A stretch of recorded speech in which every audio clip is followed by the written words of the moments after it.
Hello guys, आपका हमारे YouTube channel पर स्वागत है।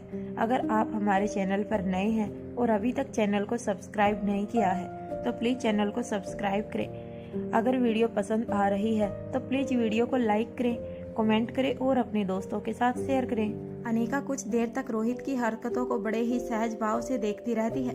उसे ऐसा लग रहा था जैसे कोई छोटा बच्चा गुड़िया के बालों से खेल रहा हो। अनिका के चेहरे पर मुस्कान आ जाती है। फिर कुछ देर के बाद कहती है, मिस्टर मारवा, क्या आप यही जरूरी बात करने वाले हैं? अगर बात खत्म हो गई हो तो क्या मैं सो जाऊं? अनिका की बात सुनकर रोहित उठकर बैठ जाता है और फिर अनिका के साथ बिस्तर के सिरहाने से टेक लगा लेता है। इस बार अनिका रोहित के हाथ में अपना हाथ डालते हुए उसके हाथों को अपने दोनों हाथों से पकड़ लेती है और उसके कंधे पर अपना सिर रख लेती है। रोहित भी अनिका के सिर पर अपना सिर टिका लेता है। फिर बड़े ही गंभीर भाव से पूछता है, अनिका, मैं तुम्हारा दिल नहीं दुखाना चाहता, लेकिन फिर भी मैं जानना चाहता हूँ कि अगर आकाश जिंदा नहीं हुआ तो क्या ऐसा हो सकता है कि जिसकी तलाश में तुम दुश्मनों को इतना वक्त दे रही हो वह तलाश सिर्फ मृग तरसना ही साबित हो? और अगर ऐसा हुआ तो तुम बाद में परिवार वालों का सामना कैसे करोगी? अपने सवालों को पूछने के बाद रोहित खामोश हो जाता है। अनिका भी कुछ पलों तक चुप रहती है, फिर बोलना शुरू करती है। हाँ, ऐसा हो सकता है कि हमारा आकाश जिंदा ना हो, लेकिन इसकी भी पूरी संभावना है कि वह जिंदा है। अगर वह जिंदा है तो वह हमारा इंतजार कर रहा होगा। ऐसा कहते हुए अनिका की आंखें भर आती है और गला रुक जाता है। वह आगे कहती है, सोचो इस वक्त वह कितनी तकलीफ में होगा। अपना हर दिन किस तरह हमारी राह देखते हुए बिता रहा होगा। वह लोग इंसान के रूप में निर्दयी अपराधी हैं, और सिर्फ अपराधी ही नहीं बल्कि मानसिक रूप से बीमार अपराधी हैं। न जाने आकाश को किन किन यातनाओं से गुजरना पड़ रहा होगा। यह कहने के बाद अनिका चुप हो जाती है। रोहित अपना हाथ अनिका के चेहरे पर रख देता है और उंगलियों को उसके बालों में धीरे धीरे चलाने लगता है। वह इस तरह अनिका को हौसला बढ़ाने और सांत्वना देने की कोशिश कर रहा था। कुछ पलों के बाद अनिका कहती है, रही बात परिवार वालों का सामना करने की, तो वह मैं समय पर देख लूंगी, लेकिन आकाश को ढूंढने का कोई मौका नहीं छोड़ूंगी। मैं उन्हें मजबूर कर दूंगी हमारा आकाश हमें वापस कर देने के लिए। अब रोहित अनिका से पूछता है, तुम्हें यह बात कब पता चली कि वह आकाश हमारा आकाश नहीं है? एक पल रुककर अनिका बताना शुरू करती है, मुझे उसका ऑपरेशन करने से पहले ही यह बात पता चल गई थी कि वह आकाश नहीं है। रोहित अनिका की बात सुनकर दंग रह जाता है। अब वह अपने पैरों को मोड़कर अनिका की तरफ चेहरा करके बैठ जाता है और उसके दोनों हाथों को अपने हाथों में ले लेता है। रोहित का चेहरा देखकर अनिका समझ जाती है कि उसके मन में कितने सवाल चल रहे हैं। अनिका कहती है, तुम यह जानना चाहते हो कि मुझे यह पता कैसे चला?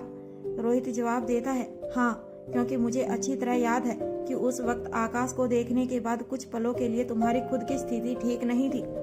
अब अनिका आगे बताना शुरू करती है, जिस वक्त आकाश को देखकर मेरी हिम्मत ने एक पल के लिए मेरा साथ छोड़ा और मैं वहीं घुटनों के बल आकाश के पास बैठ गई थी।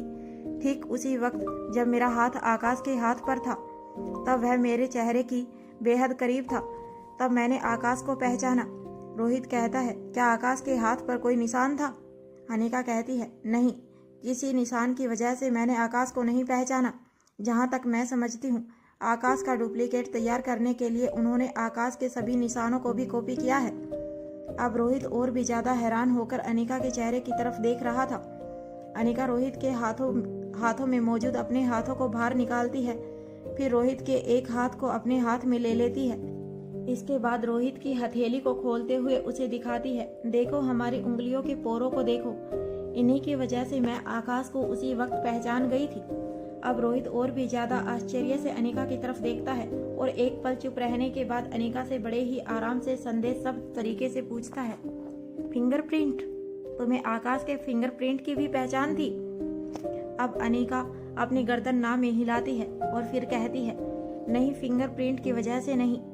फिर अपनी बात को समझाने के लिए आगे कहती है, हाँ, इसे फिंगरप्रिंट कहा जा सकता है, लेकिन यह उस तरह नहीं है। फिर अपनी उंगलियों से इशारा करते हुए दिखाकर कहती है, देखो, अपनी उंगलियों को ध्यान से देखो, इनमें से गोली जैसी संरचना है। तुम्हारी हाथों की सभी उंगलियों में ऐसी ही संरचना है। इन्हें चक्कर कहा जाता है। बिल्कुल इसी तरह से एक दूसरी संरचना भी होती है जिन्हें शंख कहा जाता है। आकाश के हाथों की सभी उंगलियों में शंख थे। यह दोनों ही तरह की संरचनाएं बहुत कम बार सभी उंगलियों में एक जैसी पाई जाती है, जैसे कि तुम्हारे हाथों में है और आकाश के हाथों में थी। लेकिन नकली आकाश के हाथों में कुछ संरचनाएं शंख की हैं और कुछ चक्कर की। जैसे ही मुझे यह यकीन हो गया कि बिस्तर पर लेटा हुआ व्यक्ति आकाश नहीं है, तभी मेरी हिम्मत लौट आई और मैंने उस ऑपरेशन को अंजाम दिया। मेरे लिए यह जरूरी हो गया था कि मैं उसे हर हाल में बचाऊं ताकि हमारे आकाश तक पहुंच सकूं। रोहित अभी भी अनिका के चेहरे की तरफ देख रहा था, मानो कह रहा हो कि जीनियस होने की भी कोई सीमा होती है, पर तुम्हारी कोई सीमा नहीं। रोहित को अपनी तरफ लगातार इस तरह देखते रहने पर अनिका अचानक ही बोल पड़ती है, आई एम सो सॉरी। अब रोहित की हैरानी और भी बढ़ जाती है और वह बोल उठता है, तुम मुझे सॉरी क्यों बोल रही हो? अनिका कहती है, तुमने मुझ पर कभी शक नहीं किया और ना ही तुम्हारा भरोसा कभी मुझ पर से कम हुआ, लेकिन उस वक्त ना जाने मुझे क्या हो गया था कि मैंने तुम पर भरोसा नहीं किया। अगर मैंने उस वक्त तुम्हें सारी बातें बता दी होती तो शायद तुम्हें और मुझे इतनी परेशानियों से नहीं गुजरना पड़ता। मैं दुश्मनों के हाथे नहीं फंसती और मुझे उन तकलीफों का सामना नहीं करना पड़ता। मेरी यादाश्त नहीं जाती और हमारे रिश्ते को परीक्षा से नहीं गुजरना पड़ता। अगर मेरी यादाश्त लौटने में थोड़ी और देरी हो जाती तो मैं अपनी जिंदगी की सबसे बड़ी गलती कर बैठती और तुमसे अलग हो जाती। मुझे हैरानी होती है खुद पर कि मैंने तुमसे डिवोर्स मांगा। इन सब बातों को कहते हुए अनिका की आंखें भर आती हैं। अनिका को इस तरह भावुक होते हुए देखकर रोहित की भी आंखों में आंसू झलक आते हैं। वह अपनी दोनों बाहें अनिका की तरफ कर देता है और अनिका रोहित के गले से लग जाती है। दोनों एक दूसरे की बाहों में पूरी दुनिया को भूल जाते हैं। कुछ देर तक यूं ही रहने के बाद रोहित अनिका को खुद से अलग करके उसके चेहरे को अपने दोनों हाथों में लेता है। फिर अनिका से कहता है, जो भी हुआ वह बहुत तकलीफ दे था, पर अच्छा ही हुआ। मुझ पर शक करने की ही वजह से तुम अपने दुश्मनों तक पहुंच पाई, यह जान पाई कि वह कौन है। अब हम मिलकर उनका सामना कर सकते हैं। मैंने उन सब बातों को बुरा सपना समझकर भुला दिया है। तुम भी उन बातों को भूल जाओ। इन परीक्षाओं की वजह से हमारा रिश्ता और भी मजबूत हो गया है। मेरे लिए मेरे सामने मौजूद मुझे प्यार करने वाली अनिका ही मेरा सच है। मैं इसी सच में बहुत खुश हूँ। इसके बाद रोहित लेटने के लिए तकिए को ठीक करता है और उस पर लेट जाता है। फिर अपने सीधे हाथ को दाईं ओर तकिए के समांतर सीधा करके अनिका को उस पर लेटने का इशारा करता है।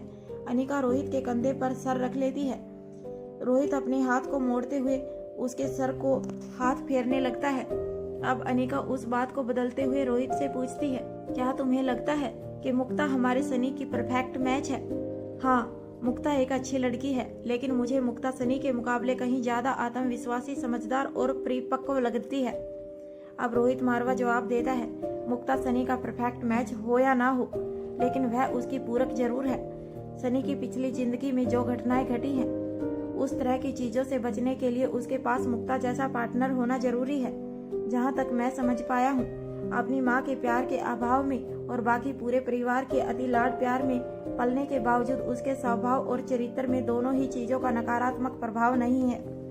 उसने अपनी जिंदगी की परिस्थितियों से सबक लिया है और बेहतर चरित्र का निर्माण किया है। हम सभी के साथ रहने के लिए उसका ऐसा होना जरूरी है। जिन परिस्थितियों का उसे पहले से कोई अनुमान नहीं, उन परिस्थितियों से कैसे निपटना है वह अच्छी तरह जानती है। वह शिकायतें करने के स्थान पर समाधान करने में विश्वास रखती है। इसीलिए मुझे लगता है कि सनी का परफेक्ट मैच वही है। इन सभी चीजों से भी ऊपर उसने खुद सनी को अपने लिए पसंद किया है। वह इस रिश्ते को पूरे दिल जान से निभाएगी। रोहित की बात सुनने के बाद अब अनिका उसे छेड़ते हुए कहती है, ओह, मतलब रोहित मारवा ने खुद अनिका को अपने लिए पसंद किया, इसीलिए पूरे दिलो जान से इस रिश्ते को निभा रहा है। रोहित अनिका की शरारत को समझ जाता है, इसीलिए वह अपनी बाहों को और भी कस लेता है। इस वक्त अनिका और रोहित दोनों के चेहरे पर मुस्कान थी और आंखें बंद थी। तभी रोहित कहता है, हम कल सुबह ही बच्चों से मिलने चलेंगे। अब अनिका कहती है, हाँ ठीक है, हमें और भी कुछ जरूरी काम है। गुलेरिया हाउस जाकर हम वह भी कल ही कर आएंगे। एक दूसरे की बाहों में स्वर्ग के सुख की अनुभूति करते हुए दोनों को कुछ ही पलों में नींद आ जाती है। अगली सुबह अनिका और रोहित दोनों ही गुलेरिया हाउस जाने के लिए तैयार हो रहे थे। आज अनिका ने विशेष तौर पर साड़ी पहनी थी। तैयार होने के लिए वह शीशे के आगे खड़ी थी। रोहित की निगाहें रह रहकर अनिका के खूबसूरत चेहरे पर जा रही थी। रोहित को अनिका का शीशे में अक्स दिखाई दे रहा था। साड़ी में अनिका और भी ज्यादा अट्रैक्टिव लग रही थी। जब रोहित अपनी आंखों को किसी तरह से दूसरी ओर लगाने की कोशिश करता तो उसकी आंखें अनिका की कमर पर जा टिकती। अपने ध्यान को बार बार इधर से उधर लगाने के बाद भी जब रोहित से कंट्रोल नहीं होता तो वह अनिका की तरफ बढ़ जाता है। रोहित जैसे ही अपना हाथ अनिका की कमर की तरफ बढ़ाता है तभी अनिका का फोन बजने लगता है। रोहित पलटकर टेबल पर रखे हुए फोन की तरफ देखता है। यह फोन कॉल मैन गेट से सिक्योरिटी गार्ड का था। अनिका रोहित को फोन उठाने के लिए इशारा करती है। रोहित कॉल पिक करता है और फोन का स्पीकर ऑन कर देता है। उधर से सिक्योरिटी गार्ड की आवाज सुनाई देती है। Good morning madam. मैडम आपके लिए पार्सल आए हैं। अनिका अपनी साड़ी को ठीक करते हुए जवाब देती है। अगर चेक कर लिए हैं तो उन्हें अंदर भेज दो। उधर से सिक्योरिटी गार्ड कहता है मैडम बॉक्स चेक कर लिए हैं, कोई खतरे वाली चीज नहीं है। लेकिन इतना कहकर वह चुप हो जाता है। अनिका कहती है आगे बोलो। गार्ड जवाब देता है मैडम यह काफी बड़े और भारी है, इन्हें कहाँ पर भिजवाएं, हॉल में या फिर आपके कमरे में। यह सुनते ही अनिका सचेत हो जाती है और फोन को अपने हाथ में ले लेती है। फिर पूछती है पार्सल पर एड्रेस होगा, देखकर बताओ कि पार्सल कहाँ से आया है। सिक्योरिटी गार्ड जवाब देता है मैडम हर बार की तरह इस पर कोई एड्रेस नहीं है, सिर्फ आपका नाम लिखा है। अनिका सतबद्ध रह जाती है। उसे इस बात का अनुमान था कि इस तरह के पार्सल हमेशा स्वाति मल्होत्रा की तरफ से भेजे जाते हैं, लेकिन फिर भी वर्तमान परिस्थितियों को ध्यान में रखकर वह किसी तरह का रिस्क नहीं लेना चाहती थी। इसीलिए वह सिक्योरिटी गार्ड से कहती है वह पार्सल हॉल में भिजवा दो।